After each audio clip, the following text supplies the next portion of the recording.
আমিও চাই ফুটবল খুব এগো, কারণ আমি প্রায় শুনি ফুটবলে ইনফ্রাস্ট্রাকচার নেই, পয়সা নেই। আরে পয়সা নেই তো নেই, গাভাস্কার তেন্ডুলকর যখন খেলেছিল তখনও পয়সা ছিল না, কপিল দেব যখন হয়েছে, রিচার্ড হেডলি যখন হয়েছে, বাবলুদা, প্রসুন্দা, মারাদোনা, তার আগে পেলে, তখন কোথায় পয়সা ছিল?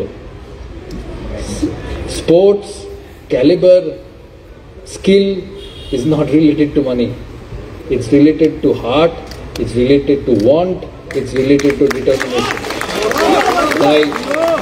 তাই যারা মাঠে আসে খেলতে, আমি যখন প্রথম ক্রিকেট খেলি রঞ্জি ট্রফি ম্যাচে 400 টাকা পেতাম, বাট সেটা কখনোই বাধা হয়নি ভালো প্লেয়ার হওয়ার।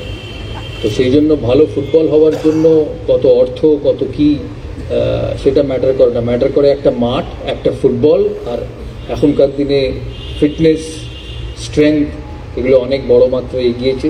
সেই সমস্ত কিছু জিনিস বাকি অত ম্যাটার করে নিয়ে যাবে। আর শুধু মোহনবাগান এগোলে হবে না। আমি জানি দেবাশিসদা কিছু হলেই ইস্ট বেঙ্গল বলে, ফুটবল তখনই ভালো হবে যখন Mohun Bagan, east Bengal, Mohammedan, Aryans, railway FC, port trust তারা ভালো হবে। কারণ সেই কম্পিটিশনটা যাতে থাকে সেদিকে নজর দেওয়া দরকার। এই কম্পিটিশন তখনই থাকবে যখন স্কিল থাকবে, শুধু পয়সা না।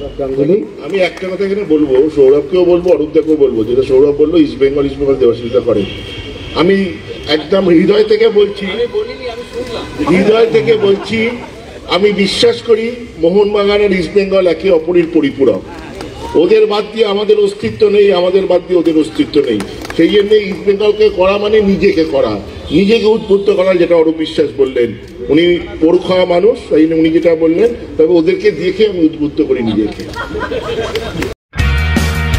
ভারতীয় ফুটবলের সঙ্গে সবসময় আপডেটেড থাকতে এক্ষুনি বং ফুটবল ইউটিউব চ্যানেলটিকে সাবস্ক্রাইব করে নোটিফিকেশন বেল আইকনে ক্লিক করে রাখুন।